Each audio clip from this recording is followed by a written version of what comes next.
South Asian forum for human rights এবং আইন ও সালিশ কেন্দ্র আয়োজিত সভায় সীমান্তে চোরাচালান এবং কাঁটাতারের বেড়াকে দুদেশের সম্পর্কের কাটা উল্লেখ করে বক্তারা বলেন, কোন সরকারই সীমান্তের সাধারণ মানুষের অনুভূতিকে বুঝতে চায়নি।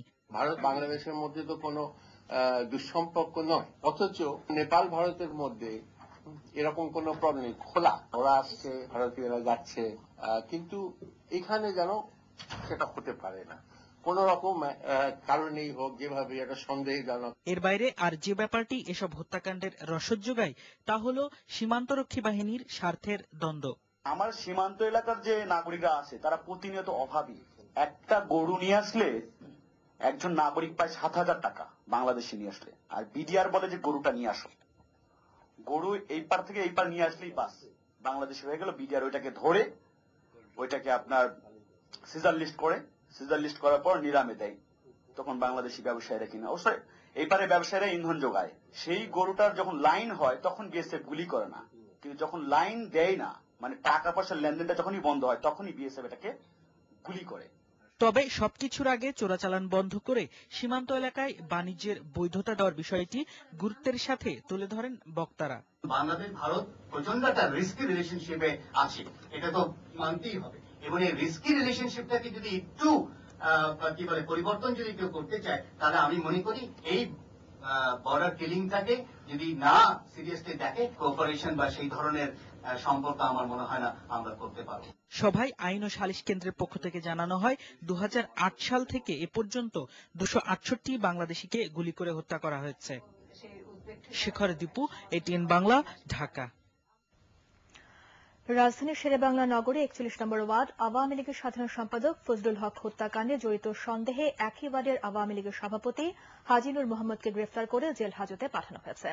দুপুরে ঢাকা মহানগর হাকিম কণিকা বিশ্বাসের আদালতে তাকে হাজির করে 7 দিনের রিমান্ড আবেদন করে মহানগর গোয়েন্দা পুলিশ। আদালত নূর মোহাম্মদের শারীরিক অসুস্থতার কথা বিবেচনা করে রিমান্ড শুনানি না করে তাকে জেল হাজতে পাঠানোর নির্দেশ দেন। বৃহস্পতিবার মহানগর গোয়েন্দা পুলিশের একটি দল ফজলু হত্যা মামলায় জড়িত থাকার অভিযোগে তাকে গ্রেফতার করে।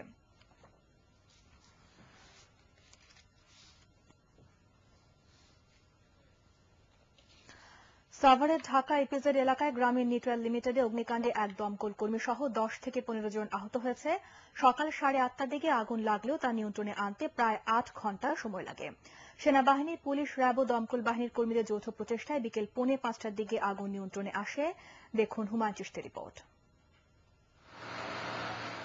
সকালে কারখানার নিচতলায় সুতার গুদামে আগুনের সূত্রপাত।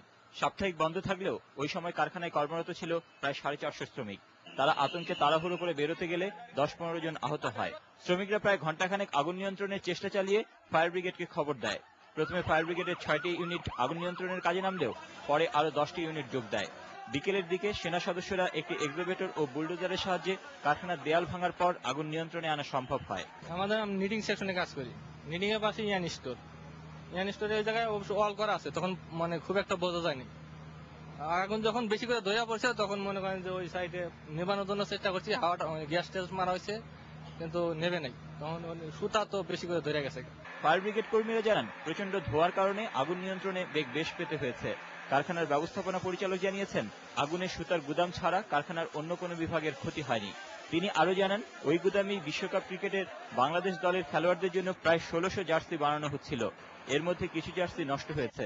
তো আমাদের এখানে যে ব্যবস্থা আছে আগুন ফায়ার ফাইটিং এর, তো সেই গ্রুপ এখানে কাজ শুরু করে এবং সাথে সাথে আমরা ইপিজেডকে জানাই।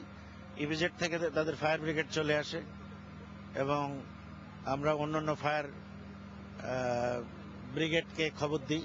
কারণ শুধু গোডাউনের সম্পদ নষ্ট হয়নি, কারণ আমরা অনেক জিনিস বের করে আনতেছি, সেগুলো আর পূর্বের অবস্থায় ফিরিয়ে আনা যাবে না। দুপুরে ঘটনাস্থল পরিদর্শনে যান ব্যবসার নির্বাহী চেয়ারম্যান। তিনি জানান, ঘটনা তদন্তে ডিইপিজেড এর আগুন পরামর্শককে প্রধান করে 3 সদস্যের একটি তদন্ত কমিটি গঠন করা হয়েছে। ইপিজেড এর অগ্নি নির্বাপন ব্যবস্থায় ত্রুটির কথা স্বীকার করে তিনি অবিলম্বে এর উন্নতির ব্যবস্থা নেওয়ার কথা জানান। তদন্ত কমিটির জন্য আদেশ দিয়ে দিয়েছি। আমাদের যে ফায়ার কনসালটেন্ট আছে ওনাকে আহ্বায়ক করে একটা কমিটি করে দিয়েছি, যারা যত দ্রুত সম্ভব রিপোর্ট দেবে। অগ্নিকাণ্ডের সময় কারখানায় প্রায় 10 কোটি টাকার সুতা মজুদ ছিল, তবে তাৎক্ষণিকভাবে ক্ষয়ক্ষতির পরিমাণ জানা যায়নি।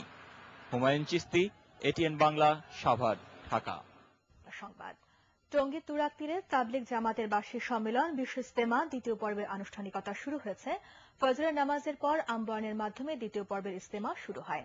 এতে ৩২টি জেলা সহ বিশ্বের ৯০টিরও বেশি দেশে ধর্মপ্রাণ মুসল্লিরা অংশ নিচ্ছেন। এছাড়া ইজতেমা ময়দানে জুম্মার নামাজে অংশ নেন লাখ লাখ মুসল্লি। দেখুন রাহাত মিনহাজের রিপোর্ট।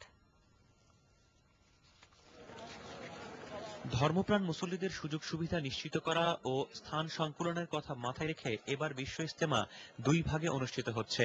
প্রথম পর্বের আখিরি মোনাজাতের ৪ দিন পর শুক্রবার আমবায়নের মাধ্যমে আবারও শুরু হলো বিশ্ব ইজতেমার আনুষ্ঠানিকতা। পারিবারিক ও পেশাগত ব্যস্ততার কারণে যেসব মুসল্লি প্রথম দফায় অংশ নিতে পারেননি তারা এবার আগেভাগেই যোগ দিয়েছেন বিশ্ব ইজতেমায়। ইসলামের শান্তি আজকে সারা দুনিয়া মাল দৌলত ব্যাংক বলে সবকিছু আছে, কিন্তু আসলে শান্তি মিলতেছে না। আর আল্লাহ বলছে শান্তি আমার দিনের মধ্যে, যারা আল্লাহ আমাকে মানবে, আমাকে আমার জিন্দিগি অনুযায়ী চলবে, তারাই শান্তি পাবে। 140-50টা দেশের মানুষ এক জায়গায় একত্রিত ভাবে মত বিনিময় করতে পারি, আর সেই মত বিনিময় করে যদি সঠিক পথে পরিচালনা করতে পারি তাহলে আমাদের ইসলামিক সবকিছু ইজতেমায় কামিয়াব হবে।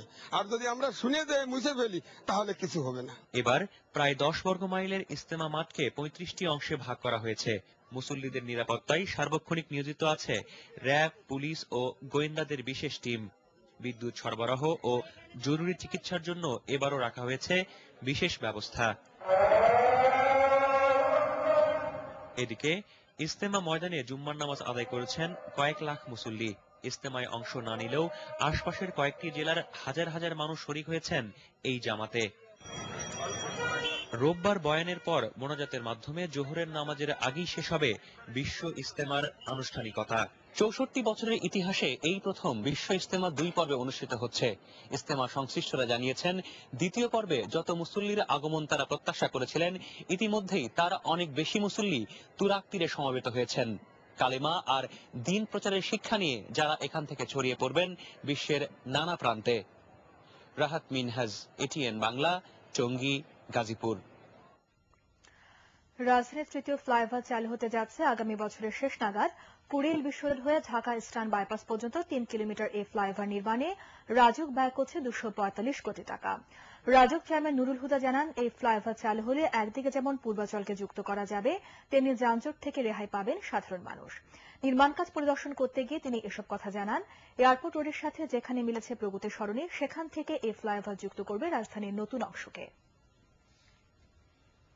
রেলওয়ে ল্যান্ড ছিল, কিছু প্রাইভেট ল্যান্ড ছিল, এটা অ্যাকুইজিশন করে ডিসির অফিস থেকে দিতে আমাদের কিছুটা দেরি হয়েছিল।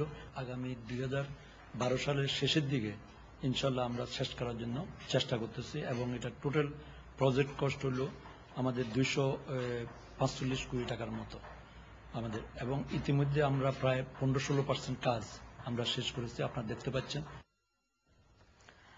আগামী জুলাই বাস্তবায়ন শুরু হতে যাওয়া ষষ্ঠ পঞ্চবার্ষিকী পরিকল্পনায় নারী উন্নয়নে বিশেষ গুরুত্ব দেওয়ার কথা জানিয়েছেন অর্থমন্ত্রী আবুল মাল আব্দুল মুহিত। বাংলাদেশ মহিলা পরিষদের বার্ষিক সভায় এ তথ্য জানিয়ে তিনি বলেন, গৃহস্থালী কাজে নারীর অবদানের স্বীকৃতি দেওয়ার কথাও ভাবছে সরকার। উপজেলা নির্বাচনে সংরক্ষিত আসনে নির্বাচিত নারীরা সুযোগ সুবিধার অভাবে কাজ করতে পারছে না, মহিলা পরিষদ নেত্রীদের এমন অভিযোগও স্বীকার করেন অর্থমন্ত্রী।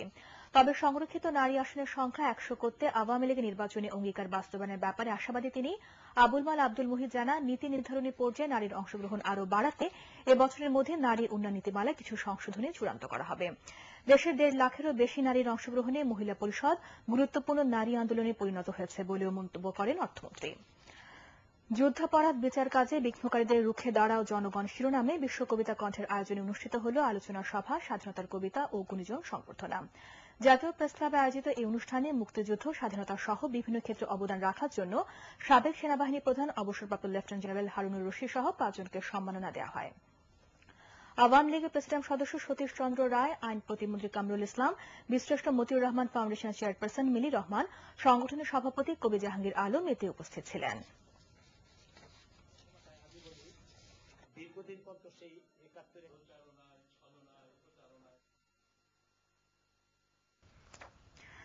বাণিজ্য মেলায় শেষ মুহূর্তে কেনাকাটা করতে ব্যস্ত এখন নগরবাসী। সাপ্তাহিক ছুটির দিনে ক্রেতা দর্শনার্থীদের ভিড়ে সরগরম ছিল আগারগাঁওয়ের বাণিজ্য মেলা প্রাঙ্গণ। মেলার শেষ সময় চলছে দাম কমিয়ে ক্রেতার মন ভোলানোর চেষ্টা। রিপোর্ট করছেন এস এম মহিউদ্দিন, ক্যামেরায় ছিলেন ইহসানুল গনি স্বজন।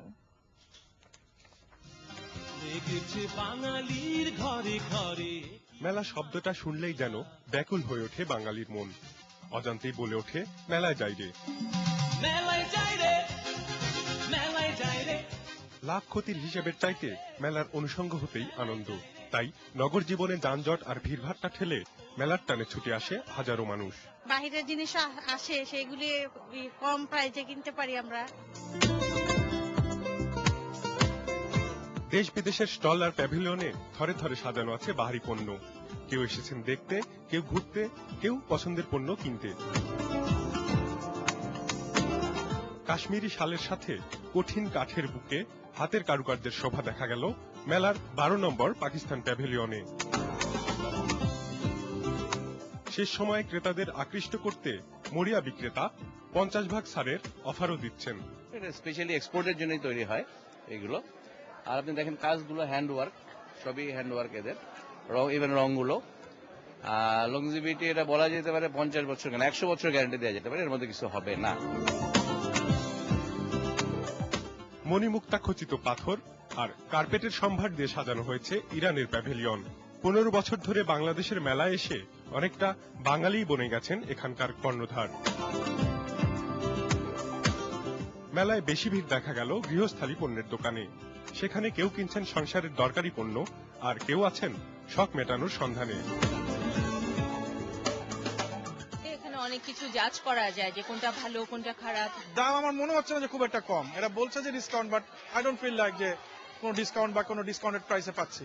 সোমবার মধ্যরাতে পর্দা নামবে এবারের বাণিজ্য মেলার। তবে বিকিকিনি চলতে থাকবে শেষ মুহূর্ত পর্যন্ত। আন্তর্জাতিক বাজারে বাংলাদেশি পণ্যের প্রচার ও প্রসারে গত 1 যুগেরও বেশি সময় ধরে অনুষ্ঠিত হয়ে আসছে ঢাকা আন্তর্জাতিক বাণিজ্য মেলা। বিশ্বের বড় বড় মেলা বা ফেস্টিভ্যালের মতো জাঁকজমকপূর্ণ না হলেও দেশি বিদেশি পণ্যের সমারোহে এবারও জমে উঠেছে এই মেলা। আর তাই রাজধানী সহ সারা দেশের মানুষ বছর ধরেই অপেক্ষায় থাকেন এই মেলার জন্য। এস.এম. মহিউদ্দিন, এটিএন বাংলা, ঢাকা। চট্টগ্রাম প্রকৌশল ও প্রযুক্তি বিশ্ববিদ্যালয়ের চুয়েটে দুদলের ছাত্রের সংঘর্ষে অন্তত 10 জন আহত হয়েছে। ভাঙচুর চালানো হয়েছে বিশ্ববিদ্যালয়ের বেশ কটি ভবনে। প্রত্যক্ষদর্শীরা জানান, ক্লাসে যোগদান এবং বর্জনকে কেন্দ্র করে বিশ্ববিদ্যালয়ের তড়িৎ কৌশল বিভাগের ছাত্রদের মধ্যে এই সংঘর্ষের ঘটনা ঘটে। এক পর্যায়ে পুরো ক্যাম্পাসে সংঘর্ষ ছড়িয়ে পড়লে পরিস্থিতি নিয়ন্ত্রণে আনতে বিপুল সংখ্যক পুলিশ মোতায়েন করা হয়। এই ঘটনায় আগামী 10 ফেব্রুয়ারি পর্যন্ত বিশ্ববিদ্যালয় বন্ধ ঘোষণা করেছে কর্তৃপক্ষ। সুনামগঞ্জ ও যশোরে আলাদা সড়ক দুর্ঘটনায় অন্তত 5 জন নিহত এবং 5 জন আহত হয়েছে। প্রত্যক্ষদর্শীরা জানান, সকালে সিলেট সুনামগঞ্জ সড়কের শান্তিগঞ্জ এলাকায় মাল বোঝাই একটি ট্রাক নিয়ন্ত্রণ হারিয়ে খাদে পড়ে গেলে ঘটনাস্থলে চালক সহ 3 জন নিহত হয়। ট্রাকটি ঝিনাইদহের কালীগঞ্জ থেকে সুনামগঞ্জের জামালগঞ্জে যাচ্ছিল। যশোরে মধুমেলা থেকে বাড়ি ফেরার পথে সড়ক দুর্ঘটনায় 2 জন নিহত হয়েছে, আহত হয়েছে 5 জন। আহতরা জানান, মধুমেলা থেকে তারা মাইক্রোবাসে করে বাড়ি ফেরার সময় মাইক্রোবাসটি মনিরামপুরের সুতিঘাটা এলাকায় পৌঁছানোর পর চালক নিয়ন্ত্রণ হারালে গাছের সাথে ধাক্কা খায়। এতে হতাহতের এই ঘটনা ঘটে।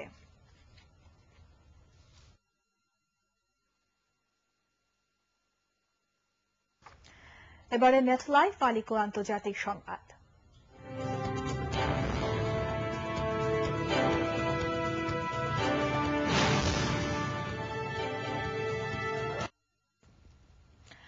মিশরের প্রেসিডেন্ট হোসনি মুবারকের পদত্যাগের দাবিতে বিক্ষোভরতদের সাথে পুলিশের সংঘর্ষে বেশ কজন আহত হয়েছে। জুম্মার নামাজের পরই কয়েক হাজার বিক্ষোভকারী